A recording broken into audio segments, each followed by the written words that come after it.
planète tout entière. Le plateau consacré aux questions de développement durable sur les 103.1 FM et les 3w.rcgfm.tg. Merci d'être fidèle au rendez-vous. Nous parlons encore développement durable avec des acteurs en studio, les responsables de l'ONG Les Amis de la Terre Togo, déjà dans nos murs. Avec nos invités tout à l'heure, nous allons aborder les différentes questions liées à ce que fait cette organisation pour protéger l'environnement, pour limiter les actions humaines qui impactent négativement la biodiversité, puisque c'est de cela qu'il est question. Merci à la conduite technique assurée du doigt de maître par Pascal Kofi René Amoto. Je réponds. On revient en studio juste après cette pause musicale. Amesia me plona benyi togofi yempiona do konye sebe mekento wele wojume vibe to anto ole monte drapeau e we wan son vale chuka si bekton e soka kafla nya pomja te di hymne so diva gomeo fo mate to bubu drapeau anti vidéa no matter que tu me video la wado te pe amekba nim tele o de capel entio sino tu amano leo et ouais donne un peu d'ami les kwame béni opérateur économique c'est n'est au tout un poids bien. Elles sont engagées depuis quelques années à œuvrer dans le sens du développement, la protection de l'environnement, tirer sur la sonnette d'alarme contre les actions humaines qui impactent négativement la biodiversité. Nous parlons bien sûr de l'ONG Les Amis de la Terre. Je l'annonçais tout à l'heure, donc les responsables sont en studio avec nous. Monsieur Elorme Kokwame Gadje, qui est le directeur par intérim de l'ONG Les Amis de la Terre Togo. Il n'est pas seul autour de ce plateau. Monsieur Kwedarus Aksem, chargé de programme justice climatique et énergie, également au niveau de cette ONG. Monsieur, bonsoir, merci d'être là. Oui, bonsoir, monsieur le journaliste. Bonsoir aux éditrices, bonsoir aux auditeurs également. Merci encore une fois d'avoir accepté notre invitation dans ce rendez-vous qui parle développement. C'est notre manière à nous, à Radio Carré Jeune, de contribuer également à vos côtés en tant qu'acteur de développement durable. Avant de rentrer dans le vif du sujet, on sait que le monde connaît depuis un moment un changement avec les pluies, des fortes pluviométries. Le Togo n'est pas épargné, vu que vous êtes dans l'environnement, vous êtes dans les questions de l'environnement. Monsieur Lorme Kokwame Gadje, comment cela s'explique aujourd'hui et voilà, quel avenir pour cela?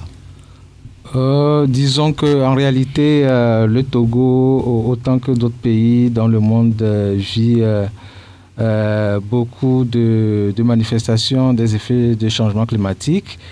Et donc, sans présager de quelque chose que ce soit, quelque chose qui ne soit pas exact, disons qu'on peut également lier cela aux conséquences ou bien aux manifestations des changements climatiques. Monsieur Assem a quelque chose à ajouter peut-être? Oui, bien sûr. Comme vous le dites si bien, et comme l'a dit le directeur aussi, le monde connaît, ou bien connaît toujours ces derniers temps-là, des bouleversements sur le plan climatique. Et quand on voit ce qui s'est passé récemment dans les 4 coins du monde avec les feux de végétation partout, avec les pluies diluviennes, et même sur le continent africain récemment en Libye, ce qui s'est passé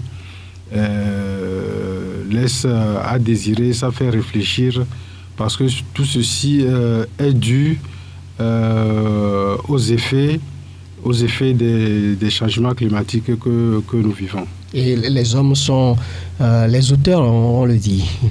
Bien sûr, les causes, si on peut le dire ainsi, de ces manifestations, bien de ces changements climatiques, c'est vrai que c'est un phénomène naturel, mais ce phénomène a été accentué par les activités humaines.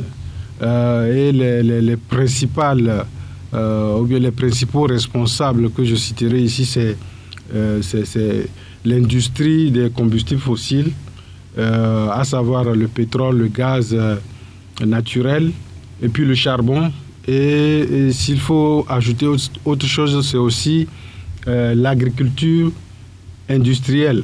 Donc ces deux secteurs-là sont contributeurs des effets des changements climatiques que nous vivons. Voilà, vous l'avez touché du doigt tout à l'heure, monsieur Koué. Il y a quand même ces industries de combustibles qui sont vraiment à l'origine du changement climatique. On parle aujourd'hui de transition énergétique. Quel est le lien entre la transition énergétique et le réchauffement climatique, monsieur Elon Kokwa Megadje?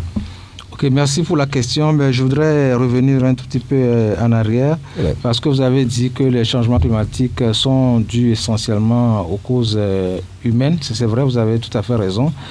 Mais il n'y a pas que les activités humaines qui sont à l'origine, qui sont la cause de ces changements climatiques-là. Il y a aussi les causes naturelles, notamment les éruptions volcaniques, qui sont aussi à l'origine du réchauffement de la planète. Mais il faut dire que ces contributeurs naturels sont une part plutôt marginale, occupent une part marginale dans le réchauffement de la planète. Et quand je parle d'éruptions volcaniques, vous savez que lorsqu'il y a une éruption des volcans, il y a également des émissions de gaz, notamment par exemple le dioxyde de carbone, qui est responsable des gaz à effet de serre. Et donc, je crois qu'il faut également mentionner cela. Bon, maintenant, revenons à la question que vous avez posée, à savoir quel lien entre le réchauffement de la planète et la transition énergétique. Sans les opposer, je voudrais dire qu'en réalité, ces deux terminologies sont complémentaires. En fait, c'est parce qu'il y a réchauffement climatique, il a eu besoin d'éventer la transition énergétique. La transition énergétique, ça voudrait suggérer qu'on fait un déplacement d'un point A vers un point B. C'est-à-dire qu'on est en train de faire une migration des modes d'utilisation d'énergie qui sont non durables vers des modes beaucoup plus durables. Et donc, on passe de ce qui est mal vers ce qui est performant, ce qui est mieux. Et donc, c'est cela la transition énergétique, grosso modo. Mais on peut aller dans les détails par après. Voilà. Monsieur Koué, quelque chose à ajouter? Oui, bien sûr. Comme il a si bien dit, c'est parce que il y a ces effets des changements climatiques que nous subissons. Donc, pour les atténuer, il faut trouver une solution. Il faut aller vers autre chose, un autre système énergétique qui n'est pas source d'émissions de gaz à effet de serre. Parce que le système actuel, c'est le système basé sur l'utilisation des combustibles fossiles. Or, ce sont la combustion de ces énergies ou bien l'extraction, l'exploitation de ces énergies-là qui exacerbe ou bien accentue la crise climatique. Donc, pour atténuer cela, il faut faire un mouvement, comme il a dit, c'est-à-dire quitter progressivement, mais rapidement, les énergies fossiles et aller vers les énergies renouvelables. Vous l'avez dit, hein, je crois qu'aujourd'hui, c'est clair, la transition énergétique se présente comme une solution face au constat amer selon lequel le changement climatique, les effets, le réchauffement climatique est une réalité de nos jours. Devant cette solution, est-ce que cette solution présente des enjeux? Est-ce qu'il y a des enjeux liés à la transition énergétique? Il y a des enjeux, bien entendu. Et c'est parce qu'il y a des enjeux que je voudrais véritablement insister sur le point qui nous tient à cœur, la question de transition énergétique juste. Nous, on a l'habitude d'utiliser cette terminologie-là.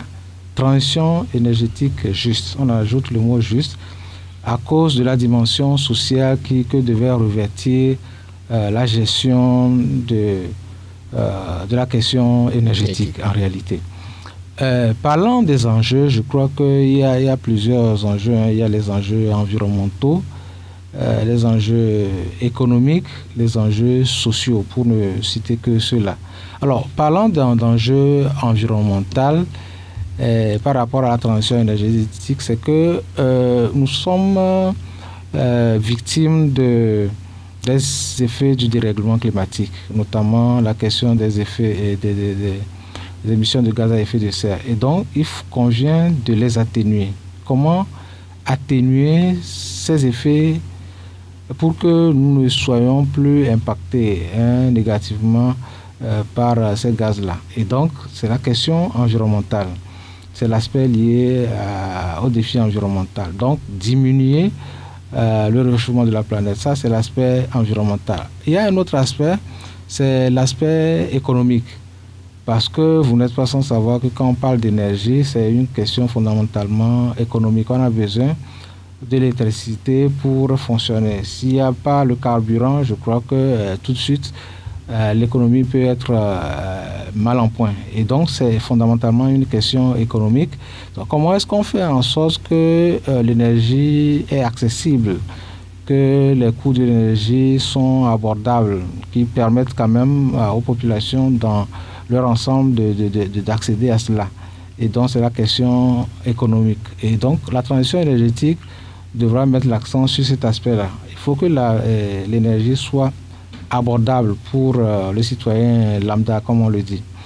Il y a également un autre aspect, c'est l'aspect lié à la sécurité même de l'énergie. Lorsque, par exemple, il arrive tout de suite qu'on coupe l'énergie parce qu'il y a une centrale qui ne fonctionne pas bien, et donc ça pose un problème de sécurité, n'est-ce pas? La fois dernière, vous avez vu qu'il y a eu pénurie de carburant au Togo, et cela coïncidait avec quoi? La flambée des prix. Et donc, sur le plan de la sécurité, il y a un problème. La transition énergétique devait faire en sorte que nous puissions disposer de l'énergie à un coût abordable et aussi avoir une sécurité dans la gestion de cette énergie-là. Et donc, voilà un peu les enjeux liés à la transition énergétique. Donc, l'aspect environnemental, diminuer les gaz à effet de serre, l'aspect social, faire en sorte, social et économique, faire en sorte que les gens puissent accéder à une énergie efficace et propre, et aussi à un coût abordable. Voilà un peu les enjeux essentiels dont je peux parler très rapidement.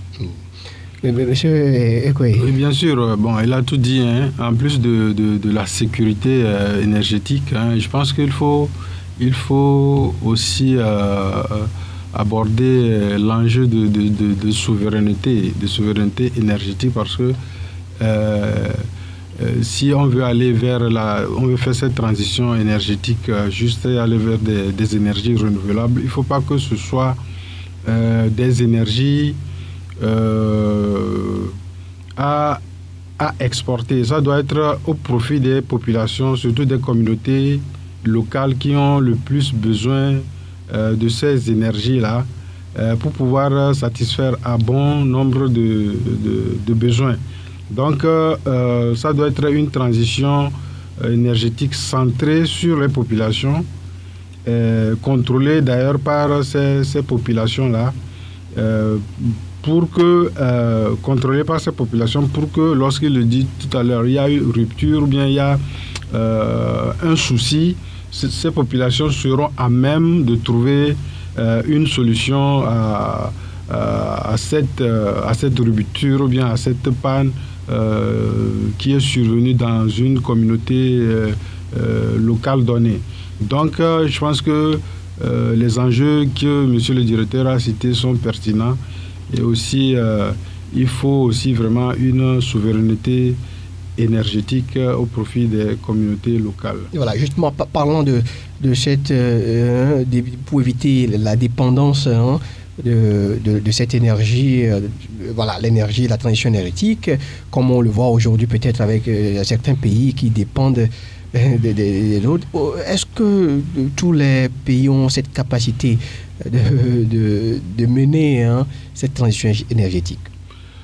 Oui, bon, je pense que si tous les pays ont cette capacité, si je me focalise sur le continent africain, bien sûr le Togo, je dirais que l'Afrique, le Togo, a la capacité de donner de l'énergie 100% renouvelable selon un rapport que les Amis de la Terre Afrique a publié en septembre 2021 qui révèle que l'Afrique a le potentiel de fournir de l'énergie 100% renouvelable à ces populations. Donc, les capacités sont là. Maintenant, il faut peut-être une volonté politique et vouloir, compte tenu de l'urgence climatique, compte tenu de ce que nous vivons, parce que il faut rappeler que c'est l'Afrique qui subit le plus les effets des changements climatiques, alors qu'elle est moins contributrice des émissions de gaz à effet de serre. Donc, il faut tenir compte de cela et tenir compte de cette capacité-là que l'Afrique a et produire de l'électricité 100% renouvelable pour les populations africaines, surtout dans les contrées les plus reculées où le besoin de l'accès à l'énergie se fait vraiment ressentir. Monsieur Lorme, non, je crois que l'aspect lié à la souveraineté énergétique, elle est importante, elle ne doit pas être escamotée du tout. Parce que aujourd'hui, nous sommes dépendants de sources d'énergie qui proviennent d'ailleurs. Le pétrole, le gaz, le charbon, je veux parler de la houille, sont produits ailleurs et nous les importons d'ailleurs pour pouvoir les utiliser ici. Et donc, cela pose un problème. Dès qu'il y a une rupture, cela agit sur nous et je crois que c'est un défi que le Togo, le continent africain, de façon générale, doit véritablement relever. C'est important parce que lorsque vous êtes dépendant d'une source d'énergie qui provient d'ailleurs, je crois que cela peut plomber véritablement le processus de développement de votre pays. Donc, cette question liée aux enjeux à la souveraineté et à la souveraineté, cette question elle est très importante. Je crois qu'on doit pouvoir insister là-dessus grandement. Il y a aussi le fait que M. Assem Ekwe a abordé la question de la nécessité qu'on ait un processus de développement des énergies qui soit centré sur les communautés. C'est d'autant plus important que, en réalité, les processus d'exploitation de pétrole ici et ailleurs, cela pose un problème de violation des droits humains. Parce que les populations, les communautés locales sont souvent leurs droits sont violés. Il y a des personnes qui sont déplacées pour pouvoir exploiter du pétrole sur un site donné.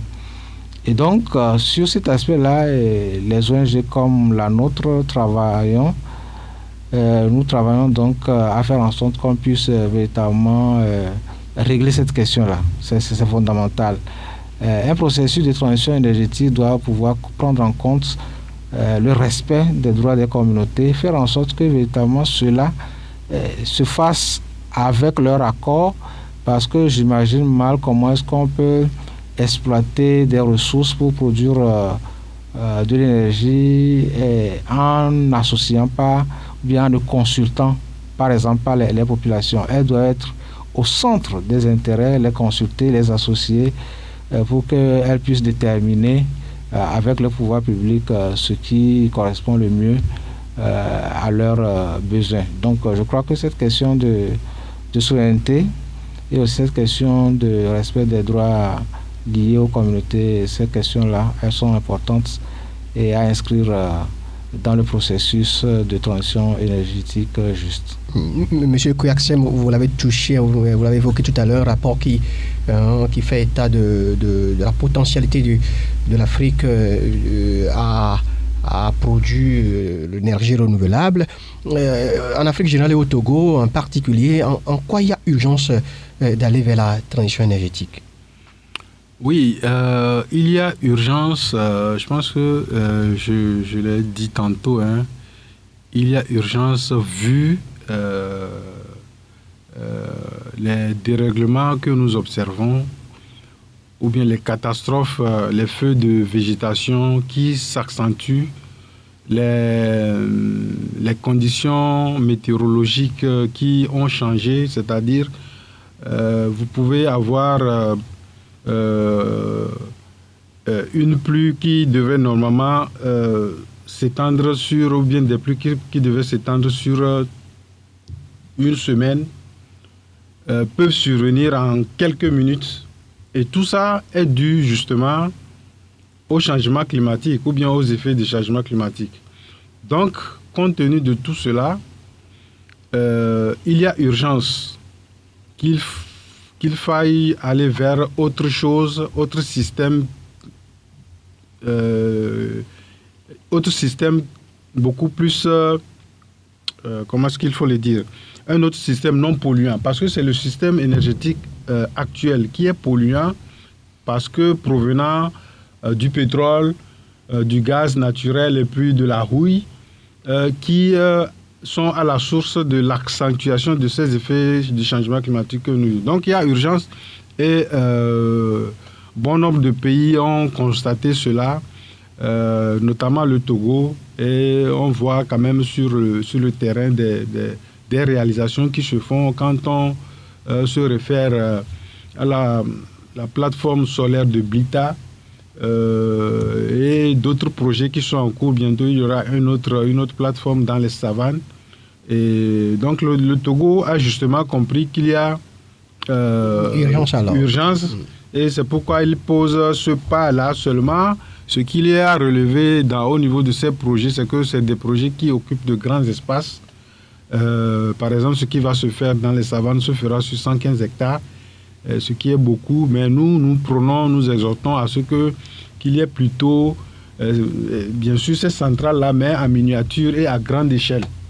Parce que les communautés ont besoin aussi de terres pour pouvoir faire de l'agriculture et nourrir la population. Donc, c'est bien ce pas que le Togo pose, mais il faut également tenir compte de l'espace.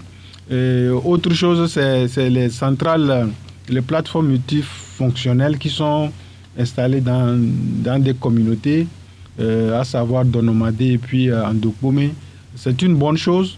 C'est justement des centrales minimes qui permettent aux communautés d'utiliser le moulin, d'avoir de l'éclairage, de charger les téléphones portables et autres. Donc c'est dans cette optique-là que nous voyons la chose, plutôt que d'avoir de grandes centrales solaires qui occupent beaucoup d'espace. Monsieur Lom. D'accord. Je crois qu'il a si bien dit. Je voudrais abonder dans son sens là, dans le même sens que lui, en disant ceci. Il y a urgence parce que tout d'abord, nous faisons face à une crise énergétique, à une crise climatique qui ne dit pas son nom, et nous en sommes victimes. L'Afrique, le Togo est victime de cette crise climatique. Et donc, il faut réagir, il faut agir. C'est l'une des raisons que nous soulevons. Deuxième chose, c'est parce que nous sommes également dépendants des sources d'énergie sale. Le pétrole, la houille, le gaz. Nous sommes dépendants. Et donc, il faut arriver à acquérir une souveraineté énergétique. Donc, deuxième raison. Troisième raison, c'est que la transition énergétique juste fait la promotion des énergies innovantes, renouvelables. Nous savons que les pays en Afrique subsaharienne, dont le Togo est un pays très exposé en matière de soleil.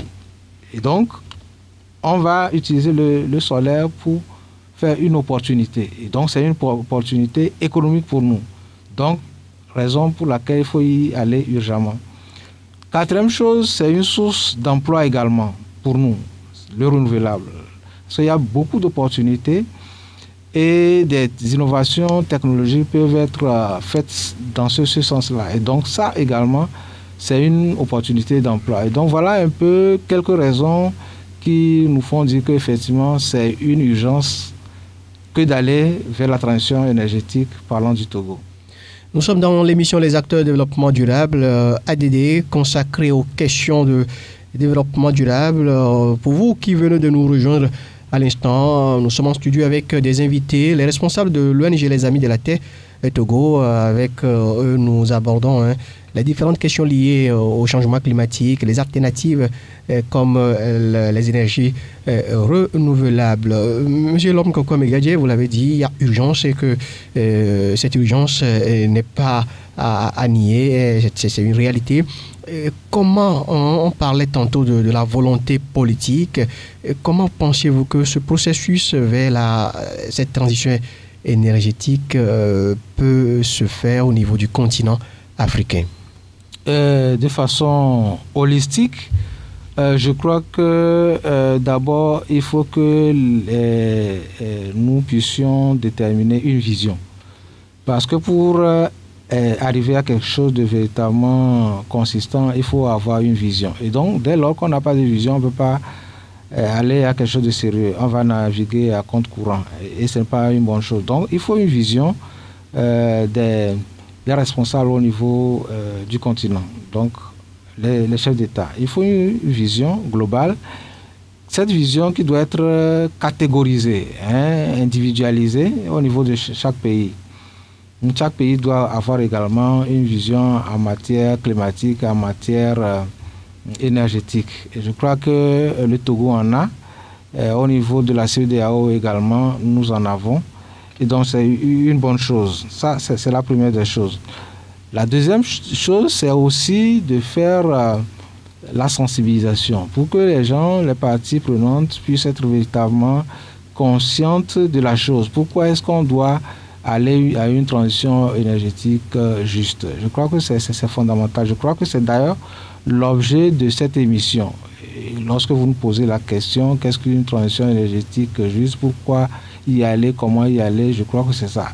Essayer de sensibiliser au mieux les différentes couches de la société pour qu'elles puissent comprendre et apporter ce qu'elles peuvent pour que cela puisse réussir. Donc, on a besoin également de cette appropriation collective-là. Je crois qu'au niveau africain, il faut aussi de la coopération. J'ai parlé, par exemple, de la CEDEAO. Cela doit également aller de pair avec la vision au niveau de la CEMAC, de la SADC, ainsi de suite. Et donc, c'est en faisant ça, en coopérant, parce que tous les pays ne sont pas logés à la même enseigne. Si, par exemple, nous avons de grands fleuves, dans certains pays, ce n'est pas la même chose dans d'autres. Nous avons le fleuve Niger, nous avons un grand barrage au niveau de la RDC, tout ça. Et donc, il faut voir comment est-ce qu'on peut travailler de concert pour qu'on puisse avoir un projet qui soit gigantesque, mais qui soit réaliste, qui puisse permettre quand même à ce qu'on puisse avoir de l'électricité, de l'énergie à suffisance pour les populations. Et donc, je crois que ces éléments sont déterminants. Et puis aussi l'aspect lié à la formation. Et lorsque nous avons des ingénieurs, il faut les former pour qu'ils soient véritablement à même de nous proposer des solutions innovantes en matière de technologie et aussi en matière de transfert de cette technologie-là venant d'ailleurs. Je crois que ce sont des éléments basiques, les prérequis, j'allais dire, pour faire en sorte que les choses puissent prendre véritablement.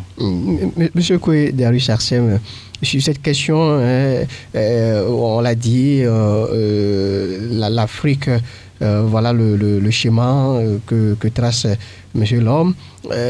Aujourd'hui, on sait que l'un des acteurs clés de la transition énergétique, c'est l'agence de crédit à exportation, les ACE, je crois.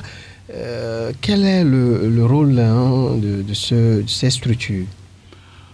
En fait, les agents de crédit à l'exportation, oui. Je ne dirais pas qu'ils sont des acteurs de la transition énergétique. C'est-à-dire, elles n'œuvrent pas pour qu'on aille vers cette transition énergétique juste. C'est plutôt le contraire qui se fait parce que ces agences-là de crédit à l'exportation financent plutôt des projets d'énergie fossile. Ah ouais. Donc, elles sont contributrice de ce qui nous arrive en termes de changement climatique. C'est plutôt le contraire. Donc, elle finance, c'est des agences très, très puissantes qui ont beaucoup de financement, mais qui financent des projets d'énergie fossile. Je pense que M. Elom Amegadji, qui est, je dirais, beaucoup plus expert sur ces questions, va nous édifier davantage. D'accord, très bien. C'est vrai, comme il a dit, en fait, les agences de crédit à l'exportation, comme le nom l'indique, investissent pour que les gens puissent promouvoir leurs projets abroad, ou bien à l'étranger, comme on peut le dire. Donc, une agence de crédit à l'exportation, c'est une forme de banque publique ou privée, ou bien semi-publique et semi-privée, qui donne des garanties, peut donner des garanties contre les risques que un promoteur. Je vais donner des exemples simples, basiques, pour qu'on puisse me suivre un tout petit peu. Voilà, par exemple, je prends Société Générale. C'est une agence de crédit à l'exportation française. Société Générale, c'est une banque qui va pouvoir donner, par exemple, de l'argent, des investissements, donc des financements, à un promoteur français pour qu'il vienne exploiter du pétrole au Gabon, puisque le Gabon est un pays producteur de pétrole. Voilà. Donc, la Société Générale peut donner des fonds à un investisseur français pour qu'il puisse aller faire ses affaires au Gabon. Parce que en réalité, cet investisseur français-là, il a peut-être peur d'aller investir au Gabon parce que il pense que s'il va au Gabon, sur le plan économique ou bien sur le plan politique, il y a risque, il craint. Donc, cette assurance-là, la Société Générale va lui donner les fonds ou alors va lui donner la caution en termes d'assurance, une assurance pour aller faire ses opérations économiques au Gabon sans rien craindre. Et donc, si cet opérateur économique français va au Gabon et qu'il a des problèmes, des soucis, l'entreprise Société Générale, qui est l'agent de crédit à l'exportation, va pouvoir le couvrir, cet investisseur, cet opérateur économique. Vous voyez? Et donc, le plus souvent, ces agences de crédit à l'exportation financent des produits d'énergie sale, par exemple le pétrole. Alors que nous savons que c'est ces énergies sales-là qui contribuent à l'émission des gaz à effet de serre et qui nous font donc mal. Donc en réalité, ce qu'on doit pouvoir décrire, c'est le rôle joué par les agences de crédit à l'exportation dans le financement des projets fossiles. Maintenant, ces agences-là devraient normalement réorienter leur financement vers le financement de projets renouvelables, des énergies renouvelables. Donc c'est ce que nous souhaitons que ces agences-là fassent aujourd'hui, au lieu de faire ce qu'elles n'ont jamais cessé de faire, c'est-à-dire financer les projets d'énergie fossile. Voilà un peu ce que je peux dire. Bon, donc, je vais peut-être donner quelques exemples d'agences de crédit à l'exportation. Société Générale, comme je l'ai dit, Société Générale, qui est une agence française, est présente au Togo. Ouais. Vous savez, au niveau du Ramco, il y a une grande banque là-bas, c'est une agence de crédit à l'exportation. Donc c'est français. Nous pouvons citer par exemple UKEF. C'est donc c'est une agence de crédit à l'exportation appartenant à la Grande-Bretagne, à l'Angleterre. Nous pouvons également citer SAS. Ça c'est italien. Afrexim Bank. Afrexim Bank c'est plutôt africain. Afrique du Sud. Vous voyez, donc ces agences-là existent un peu partout et dont les choses sont décrites. Et donc récemment, Afrexim Bank a organisé sa 30e Assemblée Générale qui s'est tenue à Accra en juin dernier. Et il y a un certain nombre d'organisations de la société civile, y compris les Amis de la Terre Togo, qui ont fait un plaidoyer pour que cette agence de crédit à l'exportation puisse cesser de financer des projets fossiles et réorienter ces investissements vers des énergies renouvelables. Donc voilà un peu ce que nous avons fait avec un certain nombre de partenaires, par exemple au Ghana, en Ouganda. Et je crois qu'on a été nombreuses, ces organisations de la société civile, à faire ce plaidoyer-là et ce plaidoyer continue. Voilà. On espère que vous serez entendu. Bien évidemment, M. Lamoukou Amegadi, si nous restons avec les ACE, est-ce que ce n'est pas aussi un autre défi à relever pour aller vraiment vers la transition énergétique, puisque ce sont des sociétés très puissantes, vous l'avez dit, et qu'il faut vraiment combattre avant de passer. Absolument. Et c'est pour ça justement que on insiste là-dessus. Il y a de cela quelques semaines, nous avons organisé un certain nombre une série d'ateliers pour essayer de sensibiliser la relation de la société civile là-dessus, pour montrer le rôle que ces agences-là jouent dans le phénomène de changement climatique. Il est important pour que les populations puissent véritablement savoir de quoi est-ce qu'il s'agit et comment est-ce qu'on peut les combattre, parce qu'il s'agit de les combattre. Ah, oui. Aujourd'hui, on ne peut pas rester insensible à ce que les populations subissent lorsqu'il n'y a pas de pluie, pour que les agriculteurs, les paysans puissent cultiver et que les gens ont faim. Ce n'est pas une bonne chose. Lorsque, au contraire, nous avons des sécheresses, des zones arides où on ne peut pas produire à cause des effets des changements climatiques, on ne peut pas rester bras croisés. Et donc, il est question de dénoncer les actions de ces agents de crédit à l'exploitation et aussi, en même temps, les sensibiliser à faire autre chose. Parce qu'on peut continuer par faire du profit, mais en investissant dans les énergies renouvelables. Et donc, voilà un peu les actions que nous avons menées ces dernières semaines sur les agences de crédit à l'exploitation, ce que cela représente. Et donc, dans le cadre du projet où nous intervenons aujourd'hui, ETF, nous pensons qu'il est important que les populations soient assez sensibilisées sur la question et puissent nous accompagner dans ce travail que nous faisons à l'intention du gouvernement, en faisant des propositions concrètes pour qu'on puisse véritablement résoudre les problèmes liés au changement climatique et à la question énergétique. Je crois que M. Assé en a parlé. Aujourd'hui, le Togo s'est engagé dans un processus où on fait la promotion du mix énergétique. Le mix énergétique, ça voudrait dire que c'est vrai que nous utilisons aujourd'hui les énergies sales, notamment le pétrole, le gaz et le charbon, mais il faut migrer vers quelque chose de beaucoup plus durable. Et donc le Togo fait des efforts importants, mais il faut continuer par sensibiliser le gouvernement à étendre cet effort-là pour que nous puissions véritablement voir le bout du tunnel. Monsieur Darwish.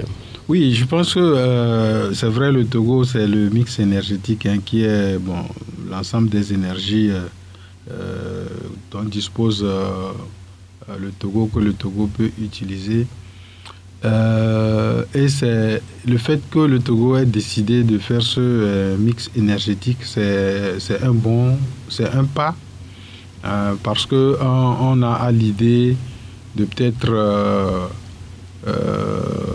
d'utiliser moins les énergies fossiles qui sont cause des changements climatiques et aller vers des énergies renouvelables qui ne sont pas polluantes. Et comme je l'avais dit tantôt, c'est quelque chose qui est à saluer, d'autant plus que sur le terrain, ce qu'on voit, le développement de ces projets-là, de centrales solaires, qui se font et qui bénéficient d'ailleurs aux populations, aux communautés. Et à part le mix énergétique, vous savez que le Togo a aussi créé l'agence d'électrification rurale des énergies renouvelables, l'AT2R. Donc c'est dire que le pays a vraiment à cœur de faire cette transition-là. Mais ce que je pense aussi, la crainte de ce mix énergétique, puisque c'est une loi qui dit qu'il faut faire le mix énergétique, moi je crains que peut-être le Togo ne bascule puisque le mix énergétique dit qu'on va utiliser toutes les énergies dont dispose le Togo, y compris les énergies fossiles. D'autant plus que je sais que le Togo a découvert du pétrole. Il y a eu même en 2011 une étude d'impact environnemental par rapport à ça, faite par la compagnie italienne Eni. Donc la crainte que moi j'ai, c'est comme c'est le mix énergétique et le pétrole est dedans, il ne faut pas que le Togo, malgré le pas qu'il fait pour aller vers les énergies renouvelables, ne bascule, d'autant plus qu'il y a ces agences de crédit à l'exportation qui financent des projets d'énergie fossile qui sont dans nos murs, à part la Société Générale que M. Amegadji a cité. Il y a UKEF qui a financé non pas un projet d'énergie fossile, mais un projet de construction de la route Sokodé, Tchamba et puis Kambolé à hauteur de 50 milliards de francs après l'accession du Togo au Commonwealth. Donc c'est là où moi je crains un peu, peut-être qu'il faut penser à aller vers d'autres lois où carrément le Togo opte exclusivement pour les énergies renouvelables. Est-ce que justement, M. Amegadji, c'est pas parce que les énergies renouvelables présentent peut-être des limites qu'on a de la réticence à aller vers l'énergie renouvelable? Bien sûr, il y a des limites, il y a des insuffisances, parce qu'aucune œuvre humaine n'est parfaite, dit-on. Je voudrais rappeler tout de suite que le mix énergétique dont on parle, le Togo envisage d'atteindre 50% d'énergie renouvelable et 50% d'énergie sale en 2030. Voilà l'horizon temporel. 50% en 2030. Voilà. Et le Togo s'est efforcé et je crois que les pas sont posés. Le Togo s'est engagé à mettre en terre 1 milliard d'arbres d'ici à 2030, c'est ça? Oui, 2030, de la vision 2030. Ou alors 1 400 000 hectares, cela équivaut à cela. Donc les pas sont posés, mais le mix énergétique, cela s'entend, a également des limites, comme vous l'avez dit. Tout d'abord, nous savons aujourd'hui que nous avons beaucoup de personnes qui travaillent dans les stations d'essence, les pompistes par exemple. Lorsque il faut abandonner par exemple les énergies sales, je veux dire le pétrole, le gaz, oui, ça voudrait dire qu'en principe, ces gens-là devraient être laissés sur le carreau. Ouais. C'est ça, les pompistes. Et donc, comment est-ce qu'on fait en sorte que ces personnes-là qui travaillaient déjà vont toujours continuer par subvenir aux besoins de leur famille, y compris eux-mêmes? Donc ça, c'est un défi. Vous voyez? Et donc, c'est un défi. Comment est-ce qu'on règle cette question? Et pour la régler, en réalité, il faut une sorte de conversion. Une conversion des gens de leur poste vers des postes nouveaux. Et donc ça, c'est un défi. Il y a également le défi des infrastructures. Lorsqu'on veut mettre en place, par exemple, les énergies renouvelables, il y a toujours des infrastructures qu'il faut construire. Il a parlé tout à l'heure de la centrale solaire de Blita. Et c'est beaucoup d'argent. C'est beaucoup d'argent, c'est 25 milliards de francs CFA. Et donc c'est des emprunts qu'il faut faire. Et donc, c'est un coût financier qu'il faut mobiliser. Donc, le financement, la question de financement. La question de formation, parce que c'est des choses nouvelles, il faut les apprendre, les intégrer. Et donc, il faut peut-être ouvrir des filières de formation pour les jeunes. Et donc, ça aussi, c'est un défi pour l'État. Et donc, il y a un certain nombre de choses qu'il faut mettre en place pour pouvoir y aller. Et c'est pour ça qu'on parle de transition. C'est-à-dire qu'on ne va pas faire table rase de l'utilisation des énergies sales pour tomber demain dans l'utilisation des énergies renouvelables, mais il y a une transition, ça veut dire un processus qui va nous amener vers les énergies renouvelables. Donc, il y a un temps de passage qu'il faut véritablement ajuster pour que nous puissions véritablement cerner les tenants et aboutissants de la chose. Donc voilà un peu la question de financement, la question de formation, la question de transition au niveau des postes, ceux qui occupaient des postes au niveau des usines, des industries où on utilisait le pétrole, tout ça là, il faut partir. Il y a aussi la question de la gestion des ressources. Lorsque vous voulez passer au renouvelable, par exemple, vous avez les motos, les véhicules qui utilisent les batteries. Les batteries, c'est à partir du lithium-ion. Donc le lithium, ça voudrait dire qu'il faut exploiter des ressources minières. Et lorsqu'on dit exploiter les ressources minières, ça voudrait dire aussi le départ des populations de leur site d'installation. Comment est-ce qu'on réinstalle ces personnes-là? Comment est-ce qu'on les prend en charge pour que demain, ils ne se retrouvent pas dans la rue ou bien... Donc, c'est des défis. Et tout ça là fait qu'en réalité, ce n'est pas si facile que ça. Et quand on dit exploitation des ressources, le lithium par exemple, ça veut vouloir dire dégradation de l'environnement, il y a pollution de l'eau et tout cela. Et donc, ça veut dire qu'effectivement, il faut y penser, il faut une stratégie à laquelle on va impliquer tout le monde, y compris les journalistes, les citoyens lambda, les organisations de la société civile, le secteur privé, pour que tout soit véritablement mené à bon port. Et lorsque je parle de l'utilisation des batteries par les véhicules, comment est-ce qu'on gère ces batteries lorsqu'ils ne sont plus utilisables? Donc ça pose aussi un problème de gestion des déchets. Et donc, ce n'est pas facile, mais on va y arriver. Merci. Je crois que nous avons encore deux minutes qu'on nous signale de l'autre côté. Monsieur Ekwe Darius, je crois que Monsieur Lom l'a dit, et vos actions vont converger dans ce sens pour amener les gens à comprendre l'importance d'aller à cette transition énergétique, les enjeux, les limites et comment y aller. Quelles sont les perspectives d'avenir de l'ONG Les Amis de la Terre Togo dans ce sens? Oui, merci. Dans ce sens-là, nous allons continuer la sensibilisation des organisations de la société civile, des communautés, des municipalités sur justement cette question de la transition énergétique juste. Parce que c'est une question critique.